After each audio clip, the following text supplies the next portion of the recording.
नमस्कार, आपका हमारे इस न्यूज चैनल पर हार्दिक स्वागत है। हरियाणा में बड़ौदा की सीट पर विधानसभा चुनाव होना है क्योंकि यहां से कांग्रेस पार्टी के जो विधायक थे श्री किशन हुड्डा जी का निधन हो गया है। आपको इस सीट के बारे में संपूर्ण जानकारी देंगे।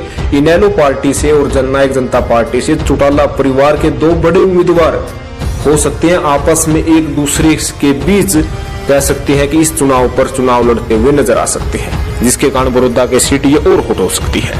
आपको डिटेल से जानकारी देंगे, कृपया इस वीडियो को शुरू से अंत तक देखिएगा।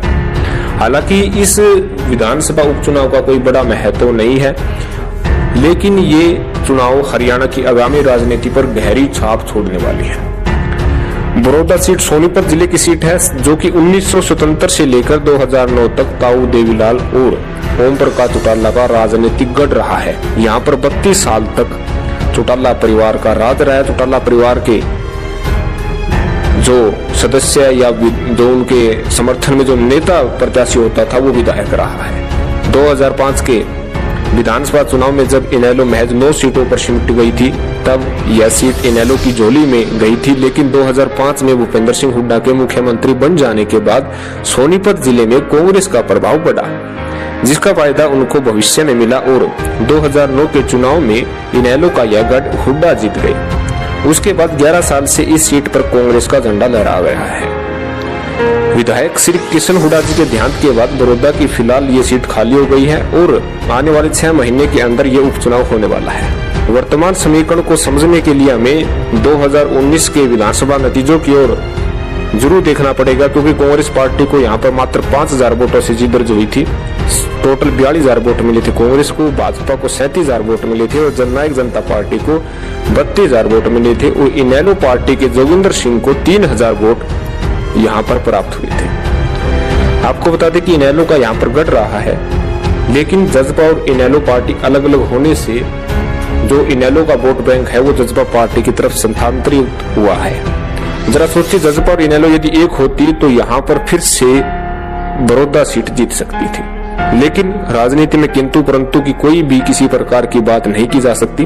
राजनीति और क्रिकेट दो ऐसी चीजें हैं, कब क्या हो जाए कहा नहीं जा सकता। अगर उपचुनाव में मुख्य मुकाबला की बात करें तो कांग्रेस और भाजपा जजपा गठबंधन और इनेलो के बीच होने की उम्मीद है। यदि कांग्रेस पार्टी की बात करें तो कांग्रेस पार्टी निसंदेह बड़ौदा हल्के में सबसे मजबूत दावेदार के तौर पर काफी नाम लिए जा रहे हैं। लेकिन ये सच है कि श्री किशन हुड्डा की अपनी खुद की इस हल्के में पेट थी। भूपेंद्र सिंह हुड्डा के सामने श्री किशन हुड्डा का विकल्प ढूंढना चुनौती है।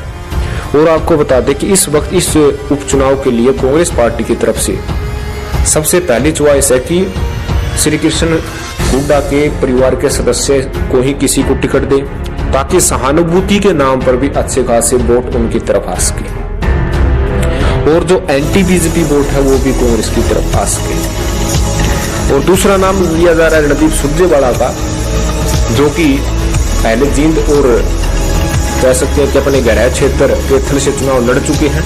हालांकि दोनों चुनाव में उनकी हार हुई है, लेकिन राहुल गांधी के निकटता के कारण उन्हें फिर से यहाँ पर टिकट मिल सकती है। लेकिन आपको ये जरूर बताएंगे कि ये बड़ौदा विधानसभा सीट है, यहाँ पर 50% आबादी जाट वोट बैंक की है, ग्रामीण सीट है। तो जाहिर सी बात है, अगर जाट वोट बैंक एक तरफा किसी को मतदान दे देता है, वोट दे देता है, उसी की कह सकते हैं कि यहाँ पर सीट जीतती हुई नजर आ सकती है। लेकिन जाट समुदाय की अधिकता के कारण यहाँ पर जाट समुदाय से काफी प्रत्याशी खड़े होते हैं और जाट वोट बैंक आपस में बंट भी जाता है। कांग्रेस पार्टी को पता है जाट चेहरे के रूप में या तो श्री कृष्ण हुड्डा के परिवार के सदस्य को टिकट दी जाए या रणदीप सुरजेवाला को। अगर नॉन जाट की बारी आती है तो कुमारी शेरदा को यहाँ पर टिकट मिल सकती है, अगर नॉन जाट को कांग्रेस पार्टी टिकट देती है तो। फिर है भाजपा की। भाजपा 2019 के विधानसभा चुनाव में पहले जो है कभी भी भाजपा इस सीट को जीत नहीं पाई थी। 2019 में भी जीत नहीं पाई, मात्र 5,000 वोटों से हार का सामना इस सीट पर भाजपा को करना पड़ा था।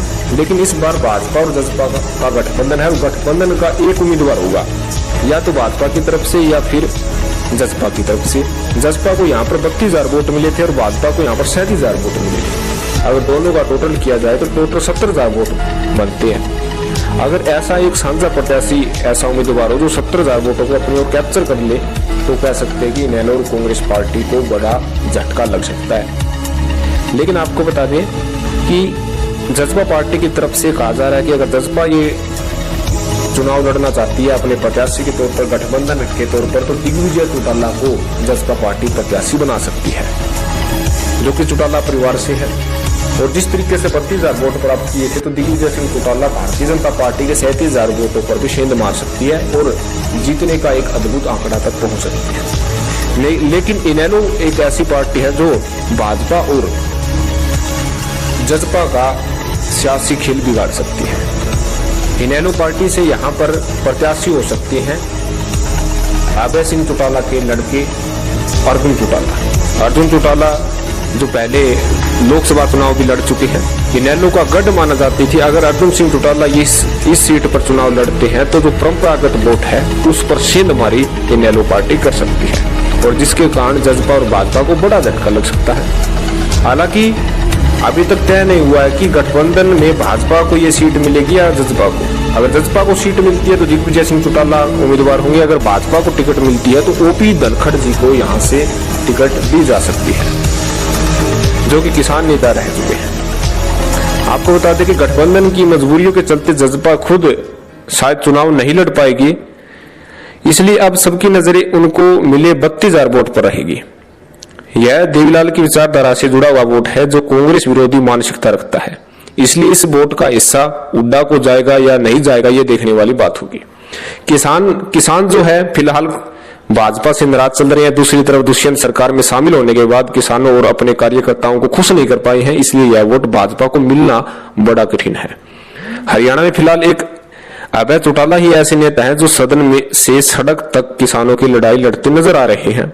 किसानों के बीच उनकी उभरती छवि का फायदा इनेलो को मिल सकता है। अगर इनेलो अभय सिंह चौटाला के लड़के अर्जुन चौटाला को उम्मीदवार बना देती है तो कांग्रेस पार्टी का भी वोट बैंक और भाजपा और जजपा का वोट बैंक भी इनेलो को आ सकता है, और ये सीट निकालने में कामयाब इनेलो रह सकती है।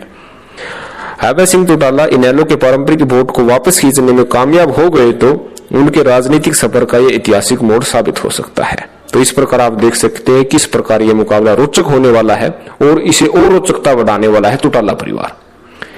आपको क्या लगता है कौन सी पार्टी यहाँ पर जीत करने चलेगी और किस प्रकार जीतेगी? आप कमेंट करके जरूर बताइएगा। आपका कमेंट महत्वपूर्ण है। धन्यवाद। जय हिंद, जय भारत।